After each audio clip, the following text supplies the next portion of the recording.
감사합니다. 오늘은 재앙을 이기는 그리스도의 자세 네 번째 시간입니다. 악인의 5가지 정욕에 대해서 살펴보도록 하겠습니다. 지난 시간에는 하박국서 2장 1절부터 4절에 나온 의인의 2가지 조건에 대해서 나누었습니다. 의인은 하나님을 기다립니다. 소극적이고 수동적인 기다림이 아닙니다. 하나님을 기대하고 소망하고 바라보는 긍정적인 기다림입니다. 이사야서 40장 31절에 보면은 여호와를 앙망하는 자는 새 힘을 얻는다고 하였습니다. 앙망한다는 것은 기대하고 소망하고 바라보며 기다리는 것입니다.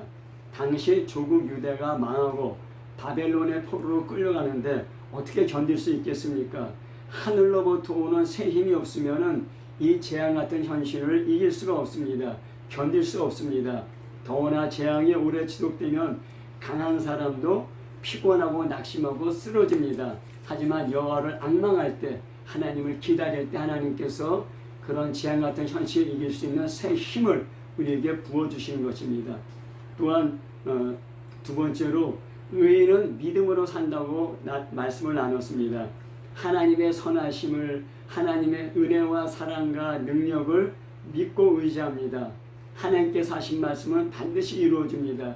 재앙을 만나고 그 재앙이 오래 지속될 때에도 하나님의 선하심과 하나님의 사랑과 하나님의 능력을 믿을 수 있겠습니까?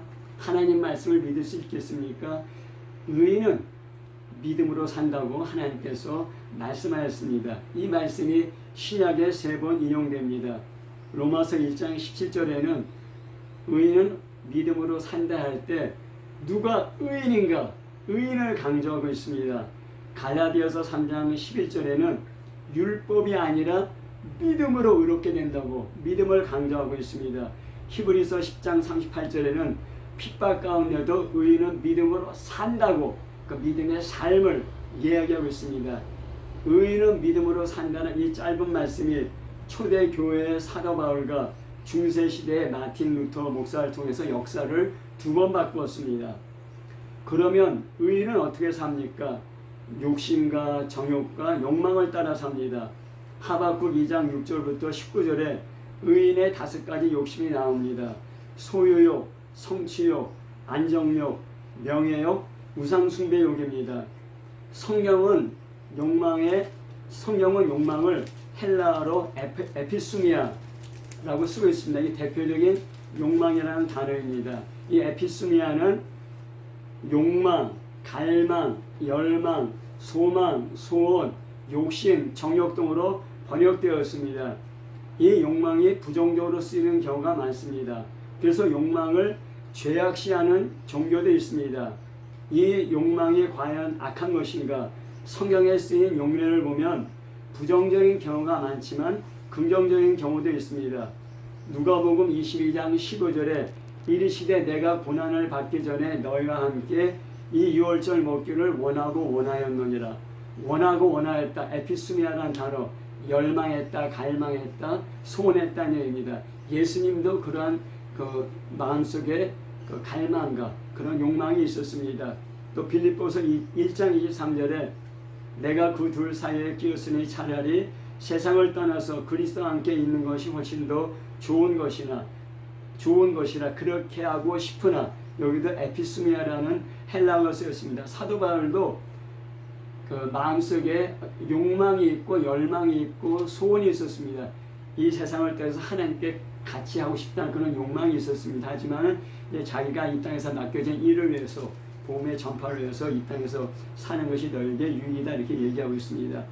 그 욕망이라는 단어가 부정적으로 쓰이지만은 않았습니다. 하지만 성경의 다른 부분을 보면은 그 부정적인 경우로 쓰인 게 맞습니다. 야고보서 1장 14절에 욕심이 잉태한 즉 죄를 낳고, 이 욕심이 바로 욕망, 에피수미아라는 단어입니다. 그러니까 이 욕망이 우리를 하여금 죄를 낳게, 죄로 이끈다는 것입니다. 또 골로새서 3장 5절에 그러므로 땅에 있는 지체를 죽이라. 곧 음란과 부정과 사욕과 악한 정욕과 탐심이니 탐심은 우상숭배라. 이 탐심도 에피수미아라는 단어를 썼습니다. 우리가 욕심을 갖는 것, 욕망을 갖는 것이 우상숭배가 된다는 얘기입니다. 또 누가복음 12장 12절에 삼가 모든 탐심을 물리쳐라. 사람의 생명이 그 소유에 넉넉한 데 있지 않다고 했습니다. 이 탐심 무엇을 원하고 열망하고 갈망하는데 그 생명력이 있지 않다고 이렇게 얘기하고 있습니다. 그래서 갈라디아서 5장 16절에 내가 이르노니 너희는 성령을 따라 행하라. 그리하면 육체의 욕심을 이루지 않는다. 육체의 욕심, 에피스미아라는 단어입니다. 어떻게 우리가 육체의 욕심을 따라 살지 않겠느냐? 성령을 따라 행하라. 그래서 우리 정과 욕심을 십자가에 못 박으라. 이렇게 얘기하고 있는 것입니다. 우리가 지금 신약 성경을 보면은 이 욕망이 선하지도 악하지도 않습니다. 사실 우리 안에 그런 욕망, 열망, 갈망, 소원, 또 나쁘게 쓰여서 욕심이 없다면은 생존도 발전도 불가능합니다. 먹고 싶은 욕망, 공부하고 싶은 욕망, 일하고 싶은 욕망, 성공하고 싶은 욕망이 없다면은 우리가 어떻게 생존하고 어떻게 발전할 수 있겠습니까? 하지만 성경에 사용된 많은 예를 보면은 부정적으로 쓰인 경우가 많습니다. 왜 그렇습니까? 어떤 경우 그렇습니까? 하나님의 법을 위반하고 다른 사람의 권리를 침해하면서 자신의 욕망을 추구할 때 바로 그것이 그 욕망이 악이 되는 것입니다. 구약에서는 욕망이라는 의미의 단어가 많습니다. 대표적인 것이 타바입니다. 제일 먼저 쓰인 것이 창세기 3장 6절입니다. 여자가 그 나무를 본즉 먹음직도 하고 보암직도 하고 지혜롭게 할 만큼 탐스럽기도 한 나무인지라. 그 여자가 그 열매를 따먹고 자기와 함께 있는 남편에게도 주매 그도 먹은지라 했습니다. 지혜롭게 할 만큼 탐스럽다. 이게 타바른 말씀을 썼습니다. 하나님께서 금지한 선악을 알게 하는 나무의 열매를 따먹고 싶은 열망이 있었고 욕망이 있었고 결국 그 선악과를 따먹었습니다. 그 욕망과 열심이 하나님의 말씀을 위반해서 행동으로 나타났기 때문에 그것이 바로 그 악이 된 것입니다. 또한 출애굽기 20장 17절에 내 이웃의 집을 탐내지 말라. 내 이웃의 아내나 그의 남종이나 여종이나 그의 소나 그의 낙이나 무릇 내 이웃의 소유를 탐내지 말라고 했습니다. 그래서 탐내다는 얘기도 타바란다고 썼습니다. 내 이웃의 집을 탐내지 말라. 다른 사람의 권리, 다른 사람의 그 권한을 침해하면서 욕심부리지 말라는 것입니다. 그러니까 하나님의 법을 위반하고 타의 권리를 위반하면 침해하면서까지 욕망과 열망과 소원과 갈망을 갖는 것이 그것이 바로 악이라는 것입니다. 또한 시편 21편 2절에서는 그의 마음을 소원을 들어주셨다고 하나님께서 그의 소원을 들어주셨단 말합니다. 소원이 똑같이 타합합니다. 열망, 욕망, 갈망입니다. 하나님께서 그의 열망을 들어주셨습니다. 그의 욕망을 들어주셨습니다. 왜냐하면 하나님의 법에 합하기 때문에 들어주셨다는 것입니다. 또 잠언 13장 12절에도 소망이 더디 이루어지면 그것이 마음을 상하게 하거니와 소원이 이루어지는 것은 곧 생명나무라. 우리 안에 욕망이 있고 갈망이 있고 소원이 있는데 그 소원이 이루어지지 않으면은 우리 마음을 상하게 합니다. 하지만은 그 소원이 이루어진 것은 생명나무라고. 그러니까 구약에서도 우리가 갖고 있는 열망과 소망과 갈망과 욕망을 긍정적으로 쓰인 경우도 있고 부정적인 경우로 쓰인 경우도 있습니다. 하지만은 어떻게 했을 때 이것이 악이 되느냐? 하나님의 법을 위반하고 이웃의 권리를 침해하면서 내 열망과 내 욕망과 내 소원과 내 갈망을 이루려고 할 때 그것이 악이 된다는 것입니다. 하박국 2장 6절, 9절, 12절, 15절, 19절은 화 있을진저라는 단어로 시작됩니다. 그 5가지 화에 대해서 말하고 있습니다. 바벨론으로 표현되는 악인에게서 흘러나오는 5가지 정욕에 대해서 하나님의 심판이 선포되는 것입니다. 악인의 욕망, 악인의 정욕이 심판받는 이유가 무엇입니까? 하나님의 법을 위반하고 이웃의 권리를 침해하면서 자신의 욕망을 추구하는 것입니다. 그 5가지 악인의 5가지 정욕과 5가지 화에 대해서 살펴보도록 하겠습니다. 화 있을진저, 이렇게 한글 성경에 이렇게 번역되어 있는데 원래 히브리어는 호이라는 단어입니다. 호이라는 것은 그러니까 한 세 가지 정도의 그 의미를 품고 있는데 슬픔과 탄식입니다.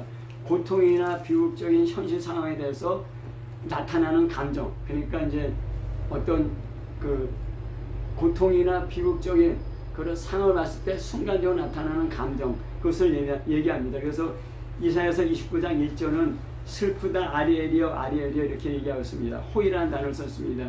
예루살렘 멸망이라는 상황을 앞두고 그런 고통이나 비극적인 현실 상황에 대한 그런 자기의 슬픔이라는 감정을 표현하고 있습니다. 두 번째는 경고와 심판입니다. 하나님께서 불의한 자들에게 경고하실 때 사용됩니다. 이사야서 5장 20절에 호의 화 있을전저 악을 선하다 하며 선을 악하다 하며 흑암으로 광명을 삼으며 쓴 것으로 단 것을 삼으며 단 것으로 쓴 것을 삼는 자들은 화 있을전저 이렇게 얘기하고 있습니다. 도덕적인 혼란, 하나님의 법을 위배하는 것에 대해서 화 있을진저 이렇게 얘기하고 있습니다. 그러니까 악에 대한 심판과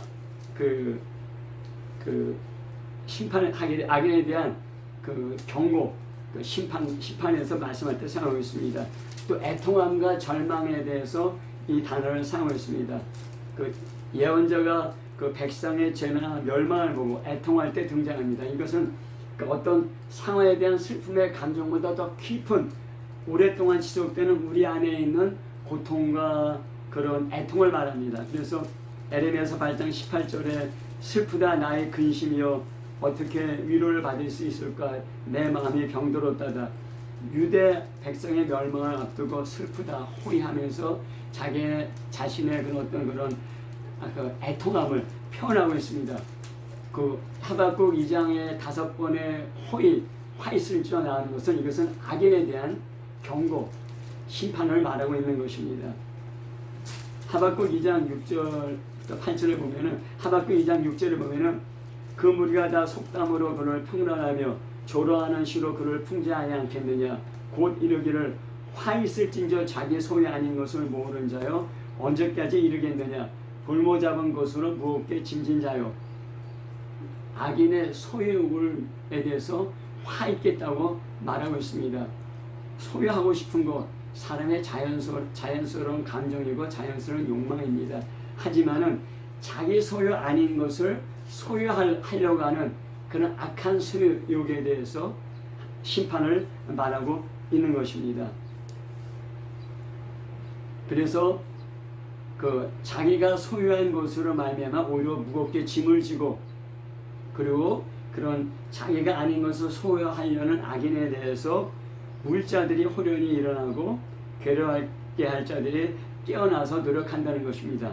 그러니까 그 자기의 악한 소유욕을 따라 다른 사람의 것을 빼앗고 다른 사람을 멸망시키려 한 그 소유욕 가진 그대로 심은 대로 거둔다는 것입니다. 다른 사람이 너를 물고 다른 사람이 깨어나서 너를 멸할 것이라는 것입니다. 심은 대로 거둔다. 하나님이 그대로 선포되고 있습니다. 하나님의 백성에게 요구되는 것은 두 가지입니다. 하나님의 주권을 인정하는 것과 이웃의 권리를 인정하는 것입니다. 그것이 십계명에 가장 잘 나타나고 있습니다. 신명기 27장 17절에 그 이웃의 지게표를 옮기는 자는 저주를 받을 것이라 할 것이요 백성은 아멘할지라. 하나님께서 우리의 그 지게표, 우리의 소유의 경계를 다 정해주셨다는 것입니다. 근데 그 경계를 넘어서 다른 사람 것들에서 욕심내며 그것을 빼앗으려 할 때 하나님의 심판이 있겠다는 것입니다. 그래서 악한 사람은 정당한 방법으로 성실한 노력으로 소유하지 않고 하나님과 타인의 주권을 침해하면서 자기 소유를 확장해서 나중에 그것이 거대한 재벌이 될 수도 있고 제국이 될 수도 있지만은 하나님께서 반드시 그러한 것에 대해서 네가 갖고 있는 그 소유와 재물이 오히려 너에게 무거운 짐이 되고 너를 똑같은 방식으로 그 멸망시킨 자들이 일어난다고 하는 것입니다. 첫 번째가 소유욕입니다. 두 번째는 안정욕입니다. 다른 사람의 권리를 빼앗으면서 침해하면서 많은 것을 소유했으면은 그 다음에 자기를 지키려고 합니다. 그것이 안정욕입니다. 하박국 2장 9절부터 11절에 재앙을 피하기 위하여 높은 데 깃들이려 하며 자기 집을 위하여 부당한 이익을 취하는 자에게 화 있을진저. 많은 것을 자기가 소유했어요. 다른 사람을 멸망시키고 다른 사람의 재앙이 됐어요. 그런데 자기도 그런 재앙을 당할까봐 재앙을 피하기 위해서 높은데 자기 집을 짓고 살려고 자기를 보호하려는 사람들에게 화 있겠다는 것입니다. 내가 많은 민족을 멸한 것이 내 집에 욕을 부르며 내 영혼에게 죄를 범하게 하는 것이 되었도다. 담에서 돌이 부르짖고 집에서 들보가 응답하리라. 담에서 담을 쌓는데 그 담으로 자기를 지켜요. 근데 담에 돌이 부르짖는다. 그 다음에 집에 들보로 집을 지키는데 그 들보가 응답한다는 것입니다. 내부에서 우리를 무너뜨릴 사람들이 일어난다는 것입니다.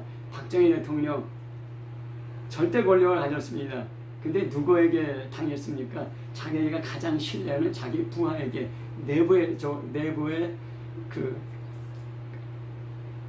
내부에서부터 무너지게 된 것입니다. 로마 황제가 한 60명, 70명 된다 그러는데 로마 황제가 한 70명 된다 그러는데 그 중에 반 이상이 그 내부의 암투와 폭력으로 다 멸망했습니다. 내부에서 우리에게 일어난다는 것입니다. 아무리 튼튼한 담으로 우리 자기를 방어하려고 그러고 내 인맥으로 경호원으로 돈으로 사람으로 나를 막으려 한다 하더라도 이 안에서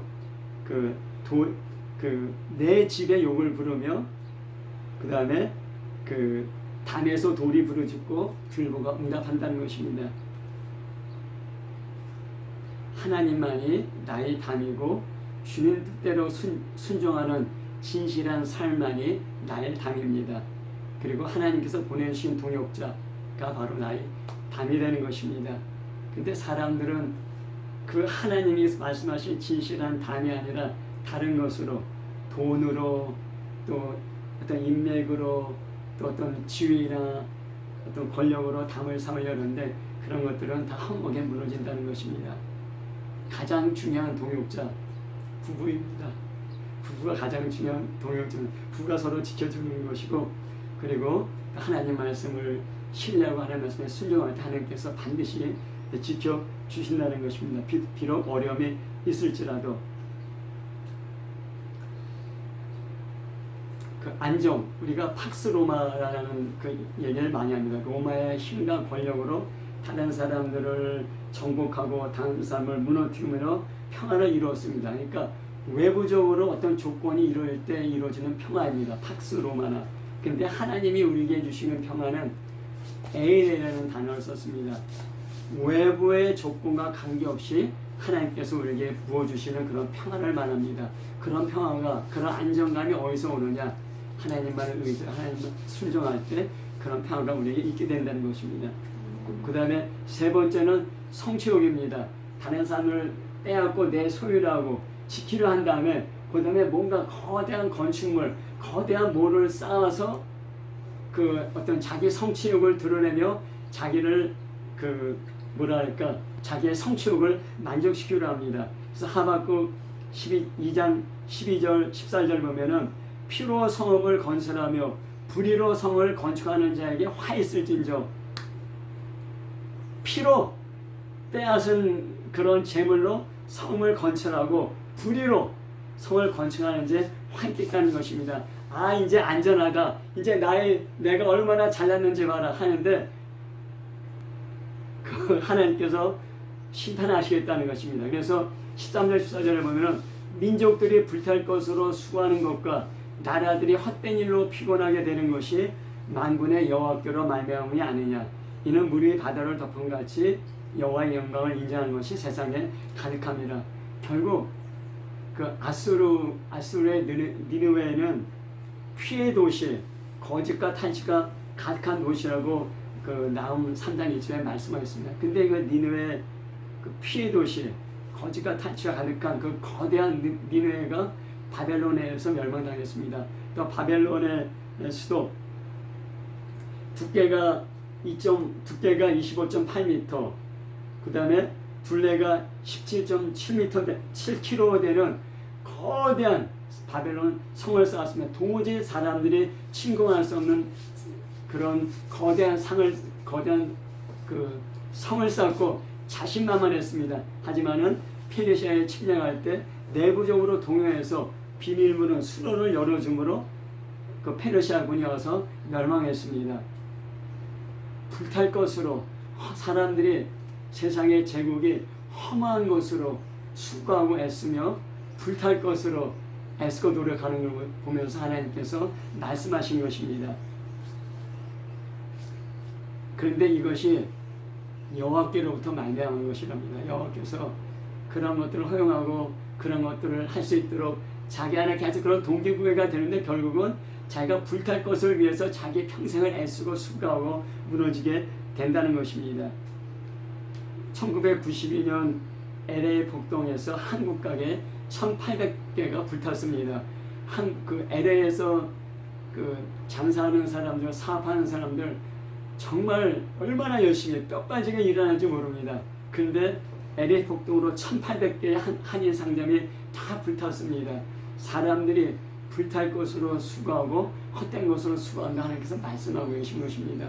그렇게 불타기 전에 그걸로 하나님 일을 썼으면 얼마나 좋았을까 그런 생각을 하게 되지만은 이미 지나가 버립니다. 우리도 우리 인생을 돌아볼 때 비록 우리가 뭐 돈이 많고 또 뭐 능력과 재주가 많지 않다 할지라도 우리가 가진 우리 시간, 우리가 가진 비록 적은 재산, 우리가 갖고 있는 나의 그 에너지를 불탈 것으로 헛된 것으로 소비하는지 진심으로 하나님을 위해서 쓰고 있는지 우리 자신을 돌아봐야 됩니다. 그래서 예수님께서 썩을 양식을 위해서 일하지 말고 썩지 않을 영원한 양식을 위해서 일하라고 하였습니다. 그 전도서는 솔로 왕이 말년에 자기가 하고 싶은 거 다 해본 다음에 자기 삶의 마지막에 쓴 것입니다. 그때 전도서 1장 2절에 전도자가 이르되 헛되고 헛되며 헛되고 헛되니 모든 것이 헛되도다. 세상이 최고의 지혜, 최고의 재물, 최고의 성, 가장 부강한 나라를 해왔지만은 하나님 없으면은 헛된 거라고 그 솔로몬이 고백하는 것입니다. 우리가 현대사에서 얼마나 자아 성취, 자아 발전, 자기 개발을 얼마나 많이 얘기하고 있습니다. 하지만은 성경은 자기 성취를 위해서 일하지 말고 하나님 영광을 위해서 일하라고 얘기하고 있습니다.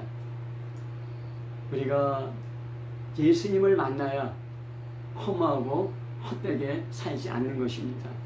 내가 예수님을 만났기 때문에 험하고 헛된 것에 내 시간과 내 에너지와 내 젊음과 또 내 재물을 쓰지 않은 것을 감사해야 됩니다.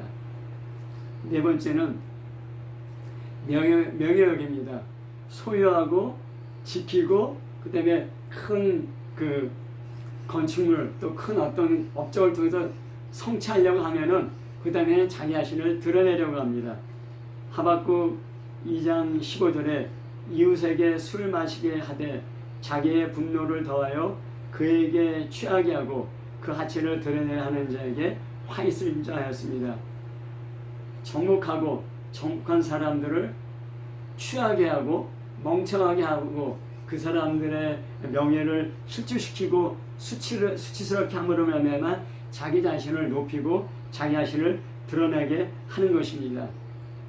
그러한 그 명예욕에 대해서 하박국 2장 16절에서 17절에 내게 영광이 아니라 수치가 가득한 적 너도 마시고 너의 할례 받지 아니한 것을 드러내라.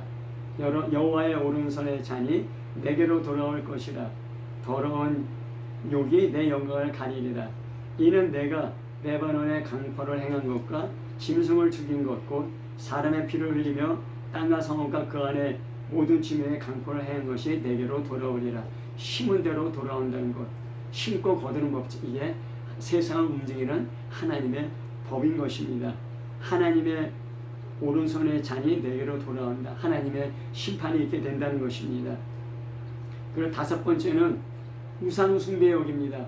모든 것을 다 가졌지만은 뭔가 불안하고 뭔가 허전한 것이 있기 때문에 그것을 채워줄 그런 우상을 찾게 됩니다. 그래서 하박국 2장 18절 19절에 새긴 우상은 그 새겨 맞는 자에게 무엇이 유익하겠느냐. 부어 만든 우상은 거짓 스승이라. 만든 자가 이 말하지 못하는 우상을 의지하니 무엇이 유익하겠느냐. 나무에게 깨라 말하며 말하지 못하는 돌에게 일어나라는 자에게 화 있을진저 그것이 교훈을 베풀겠느냐. 보라, 이는 금가운으로 입힌 것인즉 그 속에 생기가 도무지 없느니라. 우상은 유익이 없고 거짓 스승이고, 그러니까 진리를 전파하지 못한다는 것입니다. 생명력이 없다는 것입니다. 과거에는 어떤 큰 돌로, 나무로 신상을 만들어서 우상을 섬겼지만 현재는 돈이 우상입니다. 과학이 우상입니다. 혹시 내가 이 교회, 이 선교단체 만들었다, 내가 이런 책을 썼다, 그런 업적을 드러낸다면 그것이 또 나에게 우상이 될 수 있는 것입니다. 내가 나를 우상 숭배하는 것입니다. 이런 우상 숭배하는 자에게는 하나님께서 하나님의 오른손에 심판이 있겠다고 이렇게 말씀하고 있는 것입니다. 이런 악인의 5가지 정욕으로 악인이 소동하고 들끓는 것에 대해서 하나님께서 말씀하고 계십니다. 하박국 2장 20절에 오직 여호와는 그 성전에 계시니 온 땅은 그 앞에서 잠잠할지니라. 하박국이 이 예언을 선포할 당시에 유다는 부패하고 타락했습니다. 그래서 율법이 무시되고 정의가 구부러졌습니다. 하나님께서는 그런 유다를 악한 바벨론을 통해서 심판하려고 합니다. 예루살렘은 곧 무너질 위험에 처했습니다. 눈에 보이는 현실은 악한 자가 득세하고 악한 자가 세상을 통치한 것 같습니다. 그런 우리에게 다가오는, 또 우리가 현재 경험하고 있는 재앙을 피할 수가 없습니다. 하지만 그런 상황 속에서도 하나님께서는 여전히 통치하신다는 것입니다. 여호와께서는 성전에 계시니 온 땅은 소동하고 시끄러운 온 땅은 잠잠하라는 것입니다. 하나님 주권과 이웃의 권리를 무시하고 자신의 악한 정욕대로 움직이는 악한 사람과 악한 제국을 하나님께서는 반드시 심판하실 것이라는 것입니다. 이런 하나님의 약속과 하나님의 심판 사이에 많은 그 시차가 있습니다.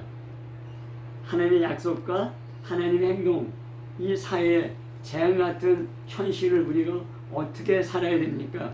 하나님은 나의 의인은 믿음으로 살아야 한다고 말씀하고 있습니다. 감당할 수 없는 이런 상황을 이길 수 있는 힘이 어디에서 옵니까? 하나님을 믿는 믿음을 통해서 옵니다. 우리가 이 악한 세상을, 이 재앙을, 우리를 압도하는 그 악인들의 그런 힘을 이길 수 있는 강함은 어디에 있습니까? 하나님을 믿는 믿음에 있습니다. 하나님 앞에 무릎 꿇는 기도에 있고 하나님 말씀을 붙드는 그 말씀 안에 있는 것입니다. 악한 세상을 넘어 이 세상을 통치하시는 하나님을 바라보는 우리의 눈에 있는 것입니다. 말씀과 기도로 믿음이 날로 성장하는 그리스도인 되시기를 예수 이름으로 축복합니다. 아멘. 아멘.